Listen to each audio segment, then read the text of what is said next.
Hey Scorpios, how y'all doing? Welcome. We're going to be taking a look at your first half of May general reading here. So, really fascinating meditation, short but sweet. I saw a pterodactyl. First of all, I think that's the first time I've ever seen a pterodactyl in a meditation. Let's go there. I saw this pterodactyl and then I saw it sort of fly and perching and watching, and it was sort of like this I don't know what you would call it, but basically there's this place called Liberty Science Center where I used to live, and it's one of those like star constellation showrooms where you can go in and sit down and they have the entire, constellation night sky above you, and you can look and see what the different constellations are, and it's a really immersive, interactive sort of experience, right? So it was this pterodactyl kind of underneath this, very close up, for effect, night sky of constellations. And then I saw the words expanded views.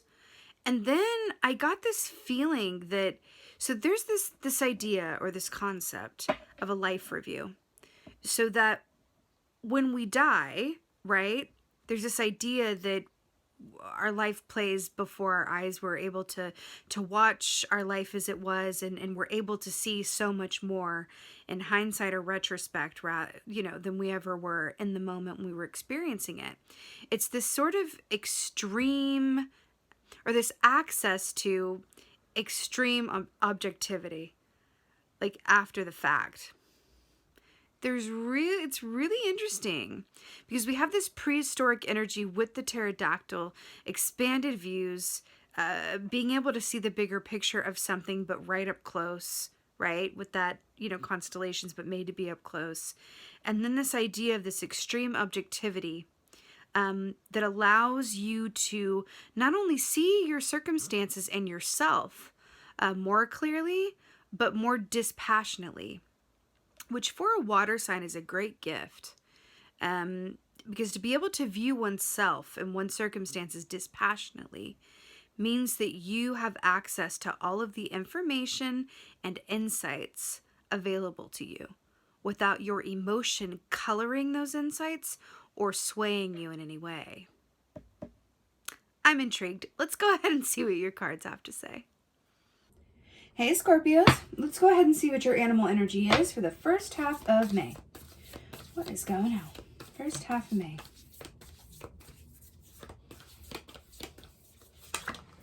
Oh, wow. Interesting. Okay. Ooh, crawl on the bottom there. Hey. Okay. Lion. Wow. This is really, really interesting. So lion equates to beautiful fire energy here, but lion equates to that of the King of Wands in the tarot, right? So the King of Wands, remember, the wands rule the realm of the actions that we do or don't take, usually around the work that we love to do or the interpersonal relationships about which we are passionate, right? So the King of Wands is a master of timing. He knows when to move. He knows when to be still. The weekly energy involved King of Wands in reverse. It's interesting if you want to check that out over on my socials. But he never wastes time. He never, involves himself in anything that is not of his really best interests, I want to say, because he just has this internal metronome, this internal clock that goes, yes or no, right? He's really a king and a master of discernment from an instinctual place, right? King of Swords is a master of discernment from an intellectual or a mental place. He's the king of strong instincts. So it's really interesting that this is coming up for you. So let's go ahead and see what's going on. Now, I'm using a different deck today. I think you'll like it. I'm really obsessed with it. It's called the Akashic Tarot. I've had it forever, but I've never really used it here on the channel. So I'm feeling this. So we might be about to go deep. I'm here for it. Wow, wow, wow, wow, wow, wow. Not surprising. So here we have the light of the world. So this is brilliant. This has come up a lot in this round of readings, I'll have you know. So the light of the world, this, first of all, this is very much the hermit from the Hermit Key standing at the door here. And then this is like, being inside and hiding your light under a bushel. And the cat down here is like, come on already. Like, I'm sick to death of you and I would like some alone time. Good Lord. Now, what's interesting about this is that, see this guy here? He's doing something off of camera or off of the image where we can't see. He's doing something. In my mind, he's creating masterpieces. Like on the level of like Picasso or Kahlo, right? He's creating masterpieces, but he's unwilling to share them. He's unwilling to step out and expose them to the harsh light of criticism or praise, right? And he's just hiding his light away, right? And then this is the universe, spirit, all of the good things going, you don't have these gifts to keep them to yourself now. Come on out. You know, this is a call to step into the light quite literally, but it's also a call to take those aspects of you that are most vulnerable, that also make you great, and lead with those in some way, shape, or form.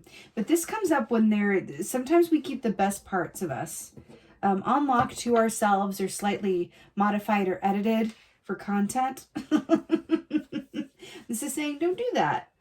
Don't do that. Now, this is really interesting with the King of Wands being, you know, master of divine timing. And then we have this energy here going time's up, right? It's an interesting flip. Oh, wow, wow, wow. So here we have loving elementals. Look at how great that is. So this is a really... really nice energy, because this speaks about being in the present moment and doing what you do from a place of joy. It's very Three of Cups, right? Three roses. Doing what you do from a place of joy. When the work that you do, the relationships that you have, all of that is fueled by joy of the present moment. The best, quickest, and most effective way to knock ourselves out of alignment and disconnect from that joy is to project ourselves into the future or project ourselves to the past. That's interesting, because I saw the pterodactyl, which is obviously of the past, and then I saw that, you know, the space, the constellations, which is very futuristic, being in a space center. Interesting. And then this is saying that, you know, expanded views, this is really about doing everything that you do from a place of joy. This little girl is able to see these fairies that the adults around her, although, you know, where are her parents? But the adults around her aren't able to see. Just near a body of water, no danger there, but she's okay. She's looked after by the fae. But there's this aspect here, she's able to see more because she's only where she is. She's not thinking about yesterday. She's not thinking about tomorrow. She's not even thinking about tonight. She's in the moment of the right now. And so from the present moment, her views are expanded, right? Very interesting.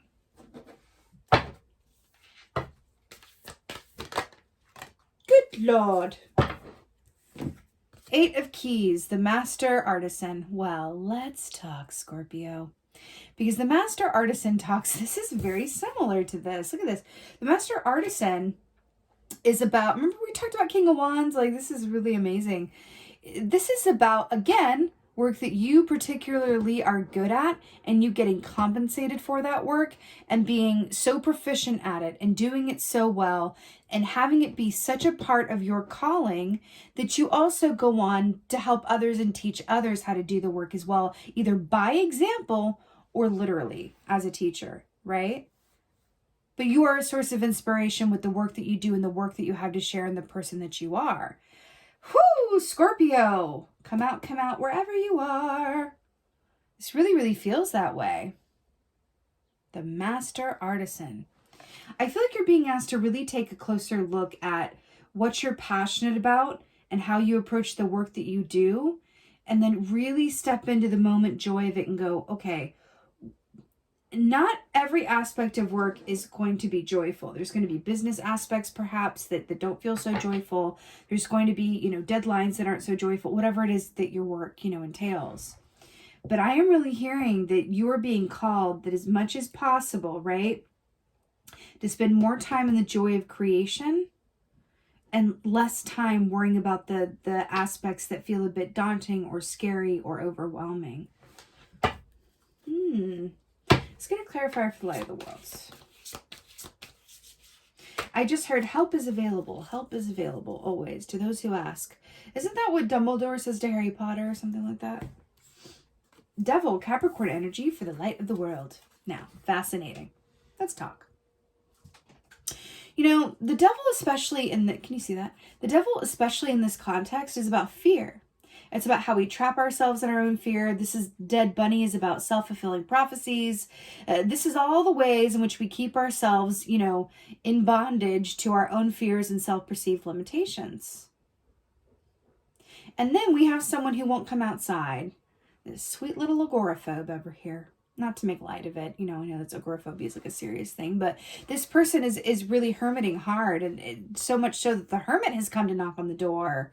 It's like, sweetie, it's my job, right? There's this really strong feeling around how is your fear restricting you, or how is your fear keeping you from stepping into the full expression of who you're meant to be?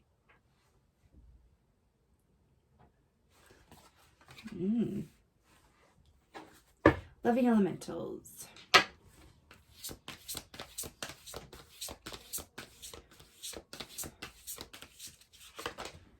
Oh, wow. She said with little surprise, we have the star key. Hello. With loving elementals. This is just really brilliant. So this is Aquarius energy. And I'm really drawn to the fact that we have Capricorn and then Aquarius, so it's a successive time frame, it feels like a little bit. So the star here, this is about being in the spotlight. Hello. Spotlight, lighthouse, light of the world. Sun here as well. So it's about being in the spotlight. It's about wish fulfillment. It's about great love, divine hope, all of those feel goods. But it's really interesting because in this deck, you know, we look at this oyster and we look at how the pearl is formed, right? And it's formed through irritation, right? There's all of these foreign bodies that try to get into this oyster, and the pearl is the defense mechanism. So it's interesting. This, along with the, you know, loving elementals and joy and being in the moment, I want to ask you, like, what do you really want? What would you do if time and money were no object? And then what about your given circumstances aren't preparing for that reality as you believe it to be yours, right? Prepare for what you asked for. This came up in another reading. I don't remember which one it was. I think it was Capricorn, maybe. You might want to watch the Capricorn reading, because you've got Capricorn energy here as well. And then this aspect of it feels like the Capricorn reading. You know, prepare for what you wish for, because perhaps part of the delay or part of the holdup or part of the reason why it hasn't come to you in full form is because you're not adequately prepared for it. I feel like that's coming up for you here. Interestingly enough, you know, when we ask for more, but we're not already balancing what we have, that's a tricky business, because the universe isn't going to give us more than we can possibly handle, right? We don't want to manifest what we desire and then not be in a place to fully receive it, right? That can also lead to this light of the world indoors thing, right? But there is a potential and a strong energy here around you tapping into the joy and present moment of what you love the most about the work that you do and the interpersonal relationships that really fuel you and fill you, because Lion is all about the tribe and the family as well. I should say pride really as well. And in doing so, align yourself to this sort of higher potential, expanded views, you know, out of this world experience that is elevated from where you've been previously. Master Artisan. I keep hearing get out of your own way. It's a little harsh, but I keep hearing it. Get out of your own way.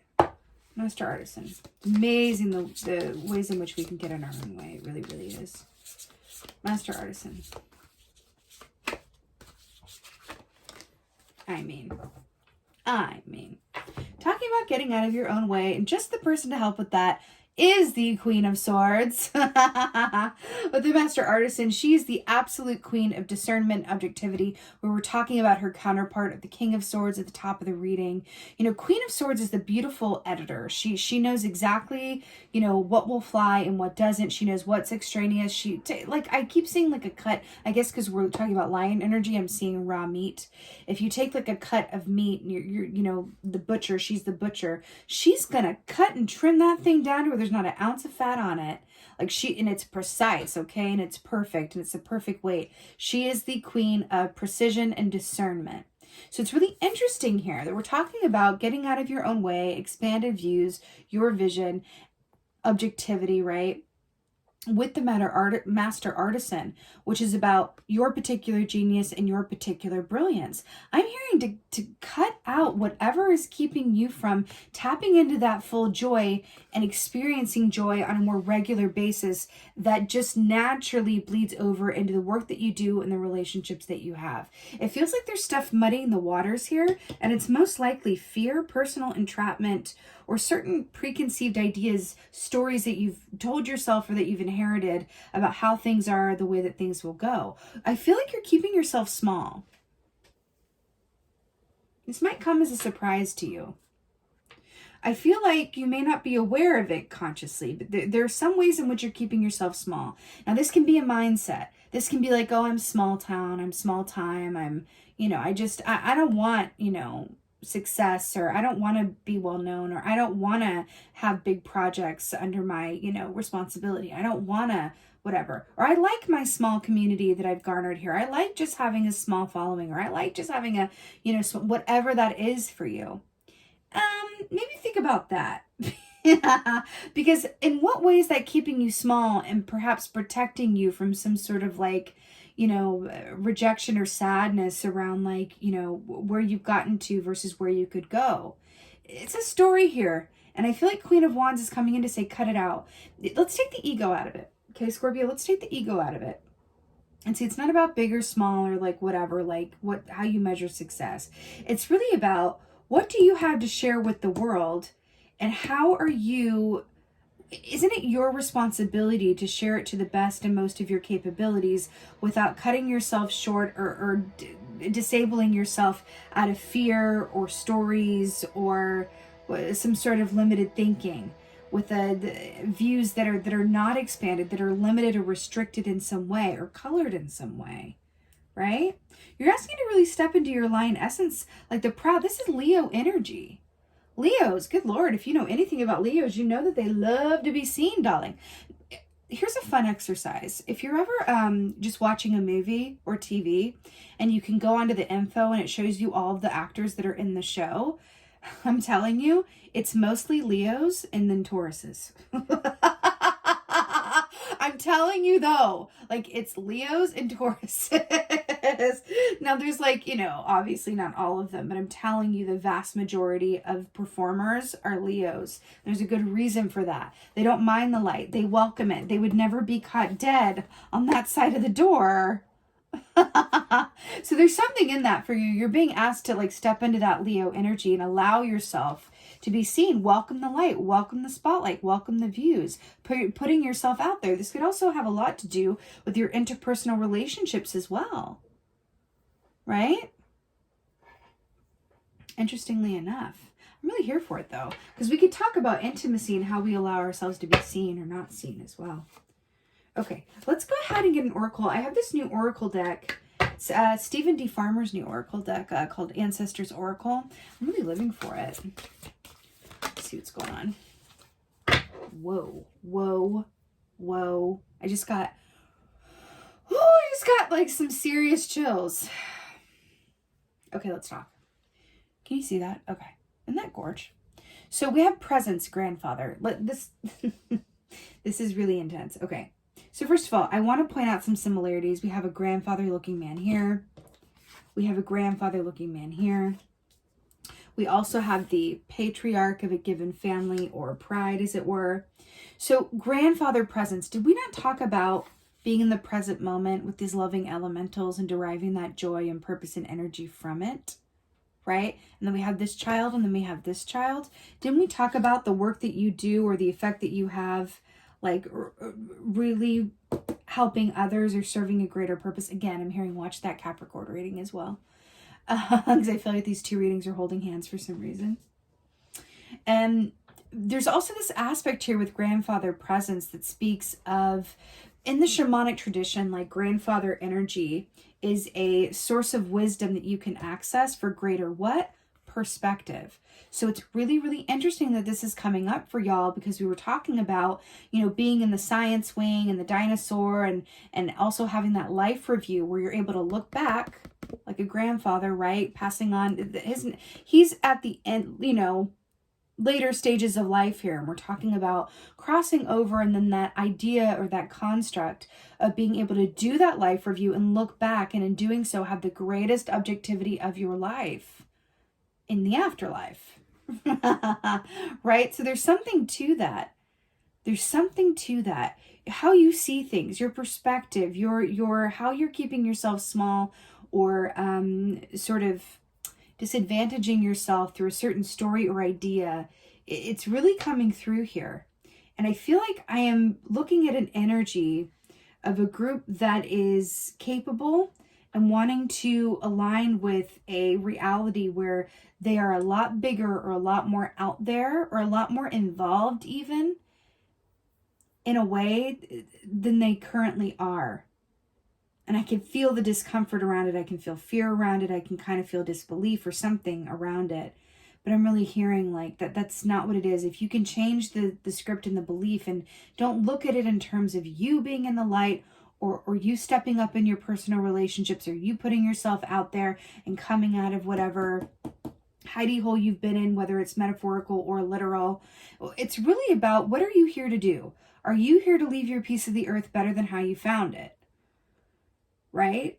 Do you not have a sort of responsibility do you want to fully embody this incarnation?